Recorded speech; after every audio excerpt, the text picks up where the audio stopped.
La palabra de Dios nos da certeza. La falsa teología jamás me da seguridad.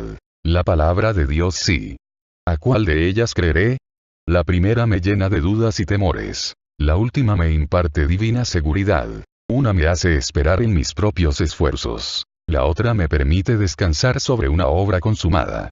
¿A cuál escucharé? A través del libro de Dios, no hay rastro alguno de que uno no pueda estar seguro de su salvación eterna. Puedo, sin temor, asegurarlo.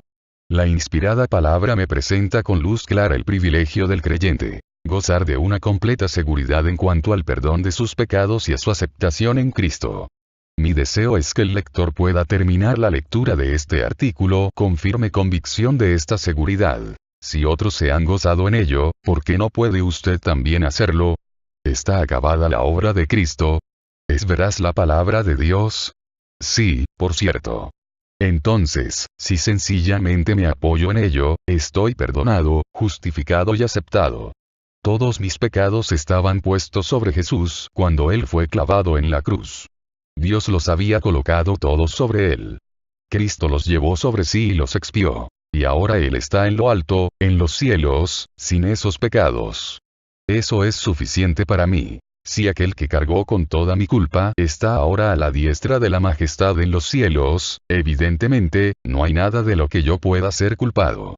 Todo lo que la justicia divina tenía contra mí fue puesto sobre aquel que llevó el pecado, quien sufrió la ira de un Dios que odia al pecado, a fin de que yo pudiera estar gratuita y eternamente perdonado y aceptado en un Salvador resucitado y glorificado. Hasta aquí hemos procurado establecer el hecho de que es posible que uno sepa, bajo divina autoridad, que sus pecados están perdonados.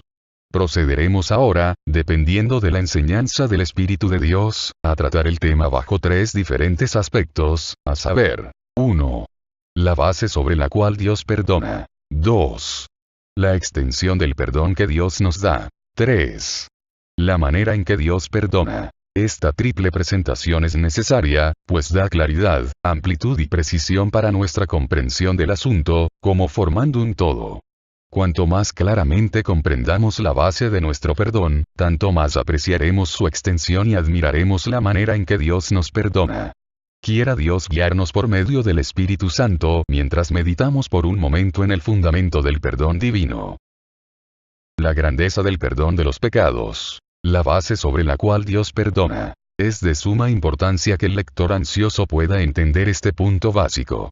Una conciencia despierta no hallará reposo antes de comprender claramente cuál es el fundamento del perdón. Puede tener un pensamiento vago de la misericordia de Dios, de su disposición a recibir pecadores y perdonarlos. Puede saber que Él es lento para la ira y grande en misericordia.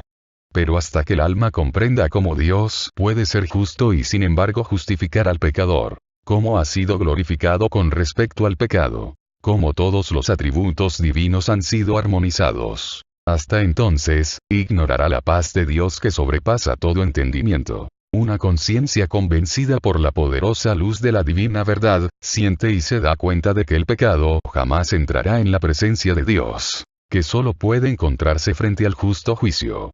Entonces, mientras uno no conozca y crea la manera en que Dios ha obrado respecto del pecado, debe sentir intensa ansiedad. Así como el pecado es una realidad, la santidad de Dios es una realidad, la conciencia lo es también, y no lo es menos el juicio venidero. Todo esto merece nuestra detenida consideración.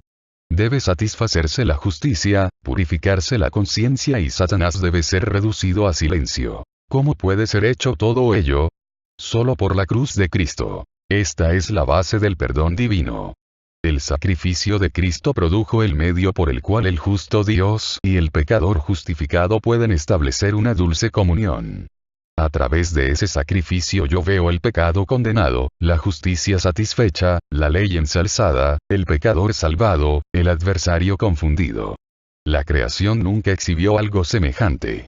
En ella, la criatura disfruta de la manifestación de poder, de sabiduría y bondad. Pero la más hermosa obra de la creación jamás presentó algo comparable a la gracia que reina por la justicia. Romanos 5:21. Nada semejante a la gloriosa alianza de la justicia y la paz, la misericordia y la verdad. Salmo 85:10. Esto fue reservado a la obra del Calvario. La difícil pregunta de cómo Dios puede ser justo y justificador, encuentra allí su gloriosa respuesta. La muerte de Cristo resuelve el problema. Un justo Dios trató con el pecado en la cruz, a fin de que un Dios justificador pudiese tratar con el pecador sobre una nueva y eterna base de resurrección. Dios no podía tolerar o pasar por alto ni el mínimo pecado, y sin embargo, ha podido quitar todas nuestras transgresiones. Condenó el pecado. Desahogó contra Cristo su justa ira sobre el pecado, a fin de proveer eterno perdón para el pecador creyente. Este emblema está como grabado sobre la cruz de Jesús. Sea el pecado juzgado, pero el pecador salvado. Preciosa verdad. Ojalá cada ansioso pecador la lea con los ojos de la fe. Es la verdad que puede conferir paz duradera al corazón. Dios ha quedado satisfecho en cuanto al pecado y esto me basta. Aquí mi culpable y abrumada conciencia halla dulce reposo. He visto mis pecados levantándose ante mí cual negra montaña, y amenazándome con la ira eterna. Pero la sangre de Cristo los quitó todos de delante de la vista de Dios. Ya han desaparecido, arrojados para siempre en las aguas del olvido divino. Estoy libre. Tan libre como aquel que sufrió la cruz por mis pecados, pero que ahora, sin ellos, está sentado en el trono. Tal es la base del perdón divino. Sólida base, por cierto. ¿Quién o qué puede moverla? La justicia se la ha apropiado. La conciencia turbada puede descansar sobre ella. Satanás debe reconocerlo.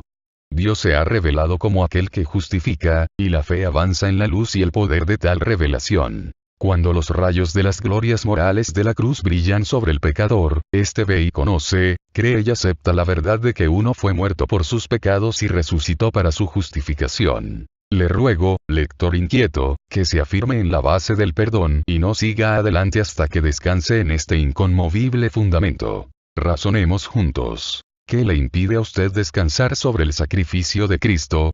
Dígame, ¿necesita su conciencia algo más satisfactorio que aquello que satisfizo la inflexible justicia de Dios? La base sobre la cual Dios se revela como aquel que justifica con justicia, es suficientemente fuerte para que usted se mantenga firme en ella como pecador perdonado y justificado. ¿Qué contesta usted? ¿Está satisfecho? ¿Le basta Cristo o espera aún algo de usted mismo, de sus caminos, sus obras, sus pensamientos, sus sentimientos? Deseche tales ideas. Cristo es suficiente para Dios y puede serlo para usted también. Permita Dios que desde este instante usted descanse sobre la completa suficiencia del sacrificio de Cristo, único fundamento del perdón divino, y entonces, con interés y verdadera comprensión, pase a examinar nuestro segundo punto.